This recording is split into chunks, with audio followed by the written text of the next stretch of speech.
Bismillahirrahmanirrahim. Assalamualaikum warahmatullahi wabarakatuh. Selamat siang. Kembali lagi bersama MNJ Consulting ya. Di siang hari ini saya sama Ibu Jum ya yang akan podcast. Kita akan bincang-bincang santai ya. Biasa itu kan sudah ada ininya ya. Kita sudah ada Pasangan programnya masing-masing. Terus ada programnya masing-masing. Kayak saya lebih membahas ke KUP, Ibu Jum lebih membahas ke perpajak yang terbaru. Aspek gitu. perpajakan, Bu. Iya. Di siang hari ini mungkin nanti kita akan membahas tentang konten kreator. Jadi yang biasa ini YouTubers mereka perpajakannya mereka gimana gitu kan. Lagi marak ya, Bu, sekarang ya? Iya, kayaknya juga Lagi marak-maraknya ya. maraknya kayaknya kita juga kepingin ya jadi YouTubers ya. Saya sih jadi tertarik ya. Lumayan sih ya, cuan. Cuan ya, jadi lebih menguntungkan ya kayaknya. Iya, Lihat orang kayak hobinya tapi menghasilkan uang gitu ya. Tergantung dari followersnya juga sih. Mudah-mudahan Tapi kita belum mencoba sih, tapi mungkin ada arah-arah ke sana ya, Bu. Gak usah lebih- Tergiur juga ya. Untuk lebih jadi konten kreator. Iya. Iya, mungkin nanti selesai itu mungkin saya ada agak bincang-bincang sedikit lagi di luar konten kreator karena kemarin saya sendiri yang mengalami tentang pinjam bendera nih Bu Jum. Jadi saya kepingin kasih informasi terus walaupun bukan ini sih kitanya nggak bahas itu tapi mungkin nanti saya akan bertanya sedikit ke situ. Yang meresahkannya di hati Ibu Iya. selama ini. Karena kadang kita udah sampaikan tapi dari merekanya nggak tahu dan nggak paham. Jadi mungkin nanti Ibu Jum lebih menjelaskan lagi dampaknya apa, negatifnya apa. Jadi jangan cuma asal pinjam bendera mereka nggak tahu dampaknya kan misalnya kayak gitu. Jadi tapi yang pertama kita bahas konten kreator dulu ya Bu Jum ya. Oh iya, baiklah. Kan Ibu Jum pokoknya Ibu Jum nih kupas-kupas terus nih masalah-masalah pajak yang terbaru. Apalagi kan sekarang lagi marak-maraknya ya, banyak pelaku konten kreator ini yang mungkin belum tahu aspek perpajakan itu gimana. Apakah mungkin mereka cuma buat konten gitu, Nggak tapi ada kan pajaknya gitu. itu kan dari pembuatan konten ini kan ada mereka terima berupa penghasilan dari jasa pembuatan konten, endorse begitu ya. Saya juga mau tuh Bu Jum kalau macam kita konten ya punya konten kemana gitu kok jalan-jalan kemana kita bikin tuh kayak Ide in my life gitu. Ya, Biasanya kan ada banyak sih saya lihat di yang berseliweran di beranda FB biasanya atau di TikTok ini banyak ya sudah mulai ibu-ibu rumah tangga juga yang masuk dalam pelaku konten kreator berarti ini. kita kalah nih Bu Jum. Kita kalah nih ibu rumah tangga lebih aktif nih ya. Kita juga kok di rumah ibu rumah tangga, cuma kan kita sampingannya jadi ibu jadi konsultan pajak. Oh, Itu kalau sampingannya kita. Ibu jadi ibu direktur ya. Oke ya, tidak usah lama-lama ya Bu Jum ya. Kita bahas-bahas misalnya tapi kan kita bahas-bahas cantik supaya lebih ini kan. Tapi konten kreator itu ya sebenarnya peluang sih buat kita. Ada juga yang Untuk iklan ada juga. yang hobi kan Bu Jum, ada yang Iya. hobi. Jadi hobinya mendatangkan Tersalurkan, mendapatkan penghasilan. Dia bilang cuan, wih kenapa tidak ya dari hobi mendapatkan cuan. Tapi kayaknya ibu juga hobinya konsultan pajak nih. Iya. Oke Bu Yum, kita lanjut ya Bu Jum ya. Jadi saya belum tanya-tanya Ibu Jum nih dulu, keadaannya Ibu Jum gimana? Oh, alhamdulillah sehat lah. Sehat Ibu Jum, kayak macam harus semangat ya Bu Jumnya. Iya, harus semangat setiap hari ya. Semangat Bu Jum, saya juga Ibu Jum juga harus Ini lagi program apa nih? Diet. Oh, Kan kita sudah ya faktor U juga ya, harus banyak olahraga, Iya. makan makanannya sehat. sehat. Biar perlu yang rebus-rebusan. Iya, tapi biasa masih ini sih Bu, masih melenceng sedikit. Namanya juga ibu-ibu, mama kayak saya. Kalau masih selera gorengan masih ada. ini mematahkan biasanya. Mematahkan. Apalagi sambal Sedikit. apa nih? Sambal Gorengan, pisang goreng pakai sambal roa, aduh nikmat tiada tara. jadi ini batasin makannya, sabar dulu, makan dulu sedikit aja. Bukan dilarang makan sih. Sedikit. Cuma lebih dibatasi. batasi makan makanan yang sehat, Sehat. lebih menjaga kesehatan. Benar, Karena apalagi Ibu Jum minta maaf ya, stres dengan masalah-masalah perpajakannya orang kan Ibu Jum yang tampung kan kayak gitu. Stres terus dibawa lagi pikiran terus makan yang gak set ya sudah Ibu Jum yang kena makanya ininya. kan harus hidup sehat sekarang. Makanya dari MNJ Consulting ini bilang Ibu Jum harus banyak olahraga, kita harus sehat ya Bu Jum ya. Jangan Iya. terlalu banyak pikir lah istilahnya. Ini ya. Oke, kita lanjut ya tentang konten kreatif loh ya. Jadi gimana itu Bu Jum, mungkin saya tanya-tanya. Konten kreator tuh apa Bu Jum? Mungkin banyak juga yang tidak tahu toh kayak gitu. Sekarang nih saya tanya dulu ya Bu Jum, yang definisi dan tugasnya itu apa Bu untuk konten kreator? Berbicara tentang konten kreator ini, yang dimaksud dengan konten kreator adalah pelaku industri kreatif yang di bidang pembuatan konten daring. Yang biasa kita lihat ya, misalnya di YouTube, Ya. Instagram, TikTok. Pada dasarnya tugas konten kreator ini adalah bertanggung jawab untuk setiap informasi di media digital yang memiliki target audiens tertentu. Jadi ada targetnya tertentu gitu. Oh ada targetnya juga ya? Mungkin Misalnya targetnya ada promosi suatu barang supaya barangnya laku, Laku. kayak endorse begitu, Bu. Gitu. Kalau tugas-tugasnya sih ya lebih biasanya itu saluran konten itu mempelajari kebutuhan yang diperlukan dan merundingkan dengan rekan apa konten apa yang mau dibuat, terus menentukan lokasi, backgroundnya, temanya, batas ruang dan informasi lain yang akan digunakan gitu Bu.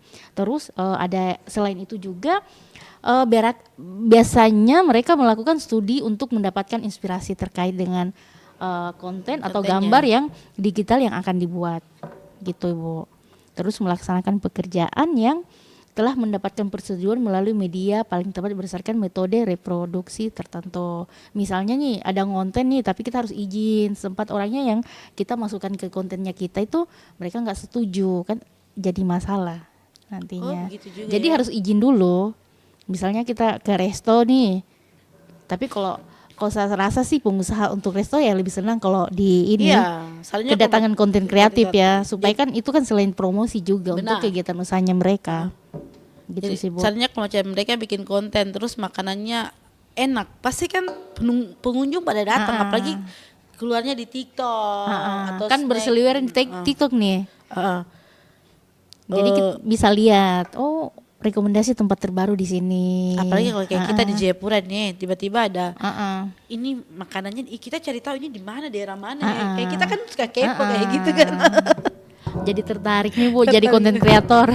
Itu lagi ada, gak usah pikir-pikir banyak ya, gak usah pikir-pikir ini apa data-datanya klien masalah pembukuan jadi konten kreator. Tapi ada tekniknya sih yang seperti saya bilang, kita harus cari inspirasi apa-apa saja. apa yang membuat ketertarikan ini ya. Audiens di dalamnya yang bisa membuat mereka tertarik gitu, Bu. Kalau saya tuh nonton tuh tertarik tuh kalau macam ini masakan Ibu Jum. Kalau macam nontonnya tuh yang mereka bikin masakan-masakan. Kalau saya kan kalau di rumah tuh hobinya masak sih. Oh, kalau saya sih lebih sama masak juga, tapi lebih ke kue-kue gitu, kayak cake. Itu saya lebih tertarik ke dunia itu sih. Kalau saya Kayak Kalau saya sih pudingan. baru belajar. Saya tertarik sih dengan dunia itu kan memang semacam passionnya saya sih. Iya, jadi kita agak berbeda. Ibu Jum lebih ke makanan ya, kayak kue-kue. Kue-kue. Kalau Kalau ibu saya kan- lebih makanan berat, kayak mungkin bikin bakso, soto, kayak gitu. Sama-sama masakan tapi berbeda. Iya ya. Satunya untuk dessertnya, Satunya satunya untuk untuk makanan makanan, berat dan intinya berat gitu. Tertarik nih Bu Jum. Nanti kita coba kolaborasi ya, misalnya Iya. bikin kolaborasi TikTok di ini ya untuk makanan. oh ibu ya ini belajarnya dari bikin, ini bikin kan ini dari kan, profesinya kita nih sebagai konsultan pajak nih. kan sampingan. Oh iya iya. Oke Bu Jum, tadi Bu Jum sudah panjang lebar membahas tentang definisi Dan dan tugasnya. tugasnya. Sekarang nih hak konten kreator dalam lingkungan pajak nih gimana Bu Jum? Oh kalau haknya sih sama seperti yang WPP yang lain. Oke. Kalau konten kreator ini mereka untuk seperti dengan wajib pajak lainnya, misalnya mereka mempunyai hak untuk pembetulan, melaporkan SPT-nya mereka, terus misalnya ada kelebihan bayar, mereka diberikan hak untuk restitusi begitu. Seperti sama halnya dengan wajib pajak lainnya. Nah, itu kan haknya mereka. Pokoknya semua kita Hak diberikan dan hak. hak Kita diberikan dan hak. kewajiban. Kalau kewajibannya ya tentunya ya pada saat mereka mempunyai penghasilan di atas 450 ya Oke. per harinya atau 4.500.000 dalam per bulannya, itu mereka wajib untuk PTKP intinya PTKP nih. 4 juta. iya, mereka wajib untuk mendaftarkan diri sebagai Apa? NPWP, mendaftarkan NPWP karena kan mereka mempunyai penghasilan Bu di atas PTKP-nya mereka. Oke. Jadi kan sama halnya dengan wajib pajak lainnya. Tadi kita bahas mengenai akuntan dalam lingkup pajak. Iya, Sekarang ini terusnya kan hak dan kewajiban. Iya, Kewajibannya. kewajibannya ini yaitu mendaftarkan diri sebagai wajib pajak apabila penghasilan yang diterima oleh konten kreator dalam melebihi 4.500.000. Jadi dia mendaftarkan diri dulu. Terus dia Terus menghitung seluruh penghasilan yang diterima Oke. oleh konten kreator dan menyimpan bukti potong penghasilan yang diterima. Oh, jadi dia harus menyimpannya. Ingat, menyimpan. Dia punya itu. Apabila ada yang dipotong dari pihak lain. Pokoknya seperti halnya dengan wajib pajak lainnya, kewajibannya. Terus menyetorkan pajak, melaporkan.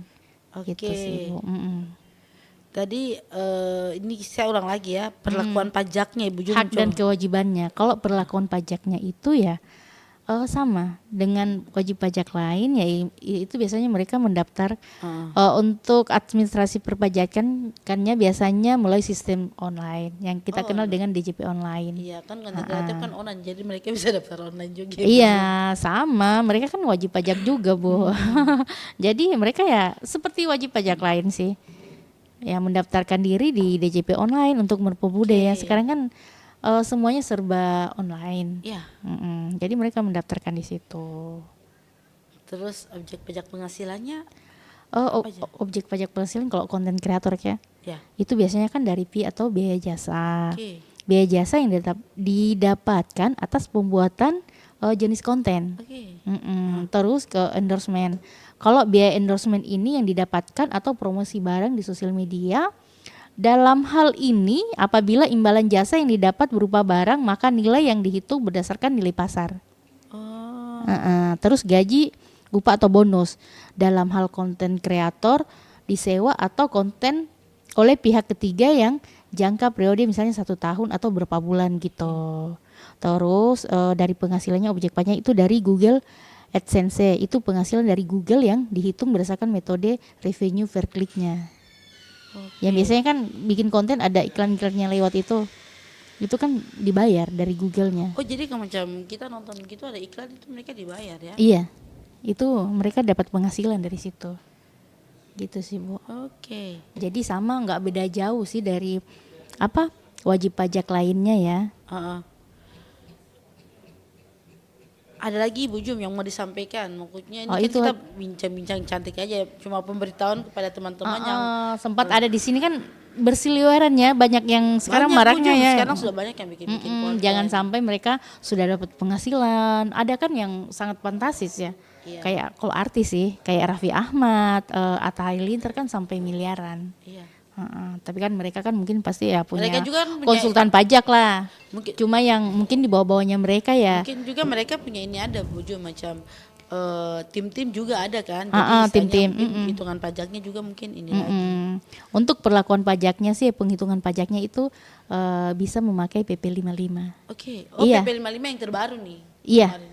Ini kan pengganti dari PP 23 di tahun 2018. Itu kan Iya, mereka baru keluar. apabila di bawah omsetnya 4,8 M, mereka bisa memakai presentasinya, mereka menghitung dengan cara dikalikan 0,5%. Apabila di bawah 4,8. Oh, itu cara perhitungannya Iya. ya Bu Jum ya. Tapi apabila di atas misalnya yang sudah dapat berapa miliaran gitu sampai triliunan, ya mungkin ada gitu ya, Bu. Iya. Sampai triliunan. Mungkin, tapi nggak tahu. Ya Kalau lumayan sekarang, kalau misalnya dalam 1 bulan 4 miliaran, 3 miliaran, wow. misalnya Jadi nggak harus pembukuan. Jadi nggak usah capek-capek lagi mau kerja di orang ya, mendingan kita bikin konten kreator aja ya, misalnya. Tapi bikin konten vlog. kreator juga kan harus kerja, Bu. Iya, maksudnya kan itu kan dia ada sebagian dari hobinya. Terus Oh, kan iya, saya iya. bikin kalau macam kita ini kan kita terikat dengan orang kan, tapi kalau macam kita punya usaha bikin ini kan Konten kreator. Biasanya kita kan mungkin ada tim-timnya juga iya, sih, kita tim-tim mungkin pergi. tim Kalau kreator kita ini ini. kayaknya hobinya makan, kita bikinnya lebih ke makannya Oh sama iya. masak ya. Sampai menggendut ya. Habis dari masak makan, habis itu jalan-jalan. Oh. Jadi batal diet nih Bu. Kalau gitu. Jadi itu ya Bu Jum ya, kita bincang-bincang cantik mengenai konten kreator. Jadi mungkin nanti kalau macam ada lagi pajaknya apa, atau mungkin teman-teman yang sudah punya penghasilan dari konten kreator ini tapi masih bingung cara perhitungan pajaknya, atau mungkin pikir loh kenapa saya harus bayar pajak lagi. Karena kembali lagi ke pasal 4 ayat 1. Setiap Bahwa yang dipajakin itu adalah penghasilan. Jangan bang, saya tidak kerja kok. Ini kan saya punya usaha. Ini kan ada kan yang kayak gitu ketidaktahuannya, istilahnya ketidaktahuannya atau ketidakpemahaman. Jadi kembali ke pasal 4. 4. Yang menjadi objek pajak adalah penghasilan. Gitu. Setiap tambahan kemampuan ekonomis yang diperoleh baik dalam negeri maupun luar negeri untuk dikonsumsi atau menambah kekayaan. Jadi penghasilan. Jadi kalau uangnya sudah tidak habis untuk dikonsumsi kan mungkin nanti ada beli aset atau beli apa itu untuk nanti investasi masa depannya Bu. Ya dihitung-hitung lagi. Oke, ada tambahan atau kita mau bahas yang satu yang tadi saya mungkin di luar konteks? Kalau dari saya sih ya, untuk kan lagi viral nih masalah konten kreator ini, banyak pelaku di luar sana mungkin pada saat mereka memperoleh penghasilan ya jangan lupa hak dan kewajibannya sebagai warga negara Indonesia yang baik. Harus ingat ya bayar pajak, lapornya gimana. Benar sekali. Jadi kita semua harus wajib melaporkan pajak kita dan membayar sebagai warga negara Indonesia. Ya istilahnya kita kan itu juga membantu pemerintah ya dalam istilahnya juga kita bayar pajaknya bagus sesuai dengan penghasilannya. Saya mau tuh Bu Jum, kadang kan ada yang bilang ngapain harus bayar pajak, mereka nggak. Kalian harus pahami kalau kita bayar pajak terus kita punya penghasilan atau kita semakin besar penghasilannya kita maka semakin besar pajak yang dibayar. Kalau saya sih nggak apa-apa. Saya lebih senang kalau saya bayar pajak banyak berarti penghasilannya saya banyak juga. Jadi alhamdulillah ya Bu. Terus kita kalau sudah beli aset, berarti asetnya kita asetnya kita kan legal kan, misalnya kita nggak takut lagi kalau kayak gini. Yang penting pada saat ini dilaporkan di dalam SPT-nya kita. Jadi gitu. Jadikan penghasilan berbanding dengan yang dikonsumsi dengan investasi. Kalau uangnya makannya sudah lebih dari cukup 3 kali sehari, sudah mau beli aset ya silakan. Nggak apa-apa sih, yang penting semua kan ya aspek perpajakannya bagus. Sudah bayar sesuai ini. Terus kita mau beli aset juga nggak jadi masalah. Kalau kita di MIG Consulting sih kita kenal namanya tes compliance dengan tes planning. Gitu. Jadi kan kita ada tes planning untuk aspek kedepannya, perpajakannya bagaimana. Terus kita tax review lagi kalau macam perusahaan-perusahaan yang mau datang yang masih bingung ini pajaknya benar nggak tidak. Jadi kita sih juga ada programnya tax review. Jadi mereview ulang perpajakannya teman-teman, istilahnya selama 1 tahun ini benar nggak untuk pelaporan PPN-nya, sempat pasal 1-nya, outputnya gitu. Sempat belum sesuai dengan undang-undang, masih bisa pembetulan SPT juga. Kok nyasarnya ke sana ya? Istilahnya kan ini kan bincang-bincang cantik kan. Oh iya. Bukan berarti kita lagi cantik, tapi bincang cantik antara saya dan Ibu konsultan. Oke Ibu Jum, tadi kan kita sudah bahas mengenai konten kreator, terus kita bahas mengenai kalau ada penghasilan, harus kewajiban perpajakannya, di aset. Oke, sekarang gini Bu Jum, ini terjadi sama saya ya, bukan terjadi sama saya. Kemarin saya sempat mengalami kegalauan yang luar biasa ya. Gara-gara pinjam bendera nih. Oh gitu ya. Jadi kebetulan kan ada perusahaan, terus ada teman telepon, Bu boleh nggak pinjam perusahaan gini. Langsung saya ngomongnya, duh mohon maaf, kayaknya nggak bisa nih karena saya takut nanti besok istilahnya saya tolaknya maksudnya biar nggak tersinggung juga kan. Kalau ini biasanya pinjam perusahaan itu dalam konteks kerjasama dengan dinas atau gimana Bu? Enggak, jadi kayak ada orang dia mau dapat pekerjaan. Dari dinas ya? Iya, berhubung biasa kan kita bilang SBU atau mungkin kualifikasinya itu dia nggak punya, sedangkan saya kualifikasi punya. perusahaannya nggak memenuhi persyaratan. Jadi saya punya gitu, teleponlah saya bilang, Bu bisa nggak saya pakai perusahaannya Ibu gitu. Saya ngomong mohon maaf kayaknya saya nggak bisa kasih pinjam ya, habis takutnya nanti ada masalah perpajakan ke depannya. Saya nggak mau nanti ada pemeriksaan. Misalnya kan saya tahu dampaknya gimana. Jadi karena kita kan sering memberikan informasi kepada teman-teman bahwa kita nggak merekomendasikan untuk masalah peminjaman bendera karena risikonya banyak ya Bu. Benar sekali. Risiko perpajakannya terutama. Kalau dulu kan saya sempat nggak tahu juga. Jadi kalau dulu tuh sempat 1 kali atau 2 kali saya sempat mau kasih sudah sempat dipinjamkan 1 kali. Nggak tahu dampak. Waktu itu udah belajar pajak juga, tapi belum terlalu kayak mau belajar ahli seperti Ibu Jum sama Pak Maul kan. Misalnya belajar pajak tapi belum tahu sama sekali nih. Belajar misalnya kan belajar pajak kan nggak mudah tuh Ibu Jum, bukan cuma 1 tahun 2 tahun. Minta maaf, belajar pajak itu banyak sekali peraturan yang keluar. Kalau Bapak Ibu mau jadi konsultan pajak silakan. Nanti ada peraturan yang keluar. Saya ngomongnya gini, mohon maaf kayaknya nggak bisa, saya nggak bisa kasih pinjam, saya nggak, takut nanti ada masalah pajak, nanti tiba-tiba ada pemeriksaan pajak. Jawabnya ke saya gini, loh itu kan kita udah bayar pajak PPN PPH, apalagi yang ditakutkan. Saya tuh gimana Bu Jumia, nggak mau terlalu gimana karena mereka nggak mengerti perpajakan seperti apa dampaknya. Mereka kan enak cuma pinjam aja. Yang dampak, yang kerugiannya kan yang punya perusahaan. Karena kan pada akhir tahun kita kan menghitung laba ruginya nanti. Biasanya kan mereka cuma kasih fee aja. Belum tentu fee itu menutupi untuk membayar pajaknya kita yang terutang dari labanya Jangan kita. Jangan kalian pikir 3% itu bisa bayar pajaknya kalian. Karena gini Bu, saya lihat sih di masyarakat ini, di wajib pajak ini kan mereka apalagi yang sering kerjasama dengan dinas-dinas begitu, mereka pikirnya setelah dari dinas potong PPN PPH-nya itu sudah. Mereka nggak mengerti bahwa PPH pajak penghasilan itu kan dari omset dikurangi di biaya kita dapatlah laba. Dari laba ini yang kita jadikan acuan untuk menghitung pajaknya kita. Benar. Penghasilan yang kena pajak itu dari situ. Itu yang kadang membuat. Terus itu kan cuma apa nih Bu? Kalau yang dipotong oleh dinas itu kan cuma kredit pengurang kita, aja. Kita nanti di form 3 kah kalau tidak salah itu yang kredit pajak itu kan cuma pengurang dari PPh terutang. Jadi misalnya mereka labanya misalnya 1M. Benar.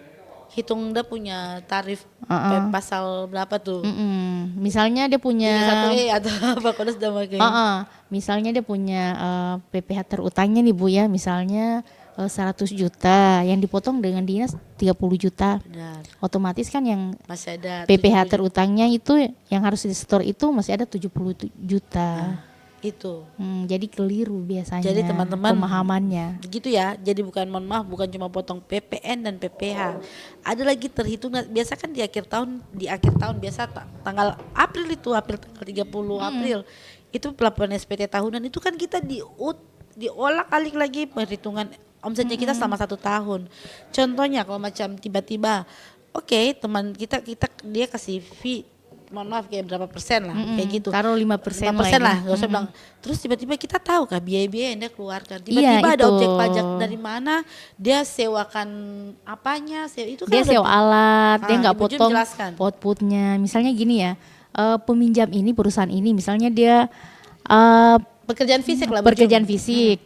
Pada saat dalam proses pekerjaannya itu mereka sewa alat, otomatis kan mereka sewa alat ini kepada yang pemilik ini mereka akan memberikan upah atau jasa dari alat sewa alat ini. Jadi di dalam itu ada ini yang sering terjadi nih, yang sering di dunia ini sering saya dapati ini, bahwa pengusaha itu mereka nggak mengerti pada saat mereka memberi penghasilan kepada pihak lain, mereka nggak pernah potong pajaknya. Padahal kan ada pajak di situ namanya potong pungut yang biasanya di PPh 23. Lebih ke alat sih, kalau kontraktor ini kan seringnya mereka pakai alat,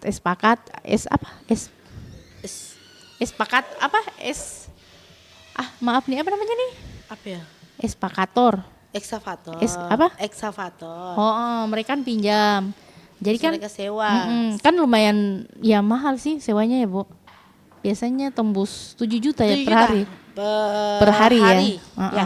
Itu kan kalau misalnya dibayarkan sewanya itu kan harus dipotong PPh outputnya. Ya. Tapi kebanyakan pelaku usaha itu nggak mengerti. Benar. Jadi pada saat mereka melaporkan SP tahunannya, nyata-nyata tertulis besar beban sewa alat. Ada di dalam Itu kan langsung bisa baca di situ. Ibu Jum, itu tadi sewa alat. Kalau jasa borongan, coba. Kalau tiba-tiba ada kasih itu. Itu juga. Ini. Karena itu dampak-dampak itu kadang Iya, orang harus nggak tahu. diperhatikan baik-baik. Mereka pikir, sudah dipotong kok, apa yang harus ditakuti?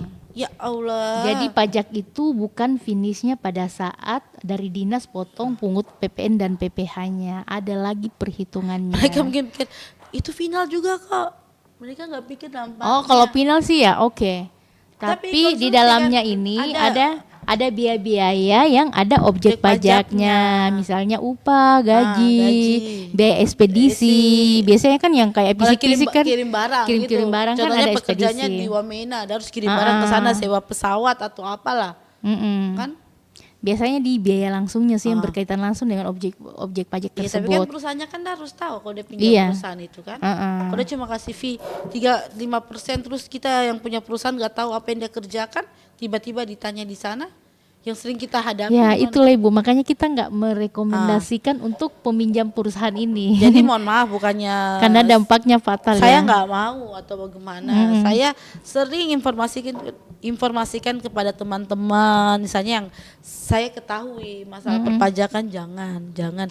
Kadang mereka bilang, kok mungkin nggak mau perusahaan dipinjam, atau bukan maksudnya saya kayak begitu. Supaya lebih tertib aja, jadi risiko kedepannya nggak terlalu rentan dengan risiko ya. Bukannya saya nggak mau juga teman-teman saya maju atau bagaimana. Saya tuh sayang sama teman-teman saya memberikan informasi. Tiba-tiba, mohon maaf ya Bu Jum, tiba-tiba perusahaannya sudah jatuh, tiba-tiba ada hutang pajak, itu kita nggak kasihan. Istilahnya sudah jatuh, tertimpa tangga lagi. Aduh, kasihan karena banget kita sih. menghadapi itu kayak begitu. Minta maaf, kita di sini sering membantu teman-teman yang kayak gitu, yang sudah, mohon maaf ya, misalnya perusahaannya udah jatuh, terus ada permasalahan pajak yang begitu rumit. Kita kan bukannya apa, kita karena dari sekarang kenapa kita harus keras kepada teman-teman, kita nggak mau mereka kena masalah di kemudian Ini untuk hari. kebaikan untuk sistem administrasi perpajakannya rapi. Jadi bukan berarti gitu. saya jahat, bukan berarti saya nggak mau teman-teman saya berkembang, bukan begitu Ibu Jum. Saya kepingin teman-teman saya berkembang sebagaimana baiknya. Bukan mau minjam perusahaan kayak begitu. Saya kesian kalau tiba-tiba dampaknya nanti ke depannya kasihan gimana. yang dipinjamin. Terus kalian datang konsultasi di saya, bayarnya bayarnya mahal. Saya kan kasihan kan, gak tegaan lagi aku kalau kayak begitu. Jadi kalau misalnya teman-teman ingin apa nih? Konsultasi atau lebih memahami ini, sering-sering lihat podcastnya kita. Kalau memang masih bingung lagi, bisa datang ke sini sharing-sharing. Ada Ibu Jum yang stay di tempat dulu untuk saat ini karena belum perjalanan dinas Ibu Jum ya. Iya. Masih ini kemarin Ibu Jum baru dari Nabire.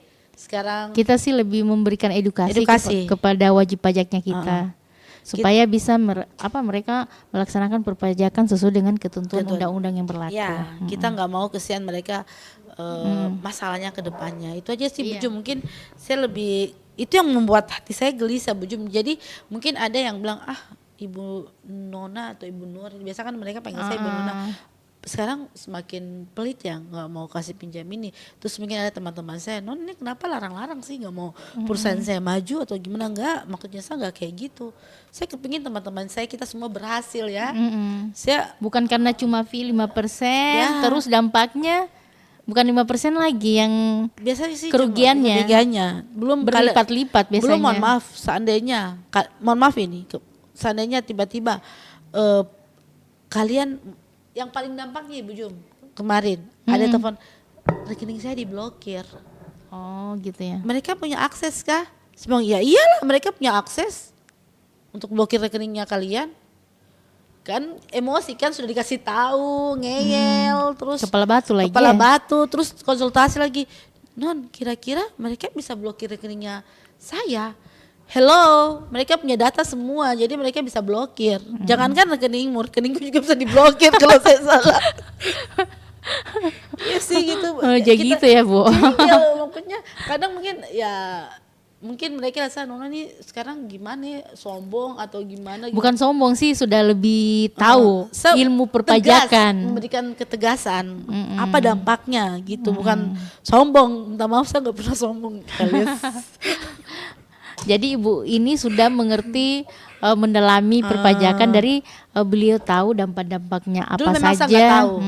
Jika meminjamkan perusahaan kepada orang lain. Kesian karena saya sama Ibu Jum mendampingi orang di pemeriksaan, di AR, gimana kita menjelaskan, kita jadi kesian sama kliennya kita kan Ibu Jum kayak gitu kan. Karena dampak peminjaman bendera aja gini.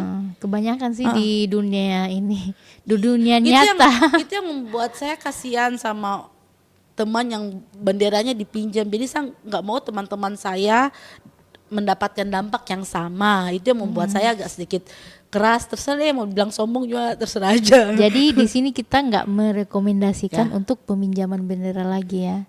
Itu masih Ibu Jum kalau dengan Pak Maul sudah saya tidak akan bantu kalian. Benar nggak kayak gitu kan?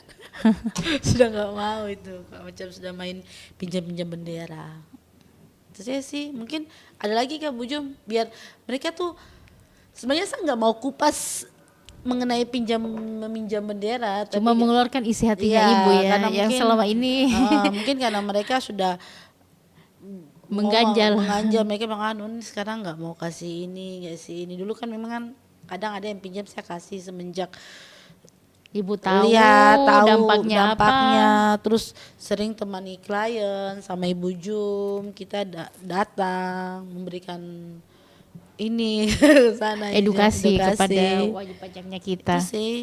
Itu saya sih itu yang saya memberikan informasi kepada teman-temanku, bukan berarti saya jahat sama kalian, cuma hanya Baik kok, sangat baik ibunya. karena saya kepingin kalian kedepannya aman, perusahaannya kalian berkembang, saya mau kalian stay terus, eksis terus. Jadi ya saya agak sedikit memberi informasinya kayak gitu, agak sedikit keras. Itu aja sih.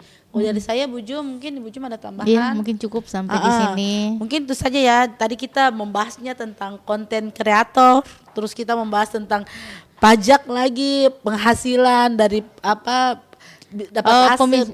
Peminjaman bendera itu kita tidak merekomendasikan. Sekali lagi ini kan Ibu konsultan berulang-ulang. loh. Ini Ibu konsultan yang bicara loh, bukan Kita saya. nggak merekomendasikan untuk peminjaman bendera. Oke, ini Siapapun itu. Ibu Jum lebih tegas nih. Kalau saya kan mungkin masih ada rasa-rasa kasihan gitu kan, ngomongnya baik-baik. Tapi kalau dari Ibu Jum sebagai konsultan pajak menegaskan tidak boleh kan Ibu Jum. Daripada di kedepannya susah, banyak masalah yang dihadapi ya, lebih baik mencegah. Tidurnya nggak nyenyak.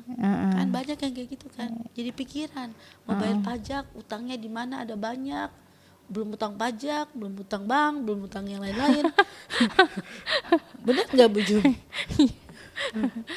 Itu lagi ya.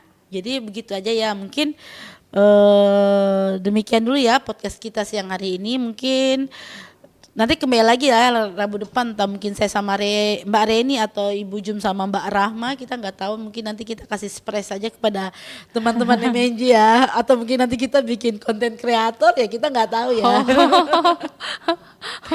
Mungkin itu ya. Saya Nursaina Dahlanatang dan saya Jumina undur diri dulu dari podcast ini. Assalamualaikum warahmatullahi wabarakatuh. Itu bicara apa? Bagus ya tidak?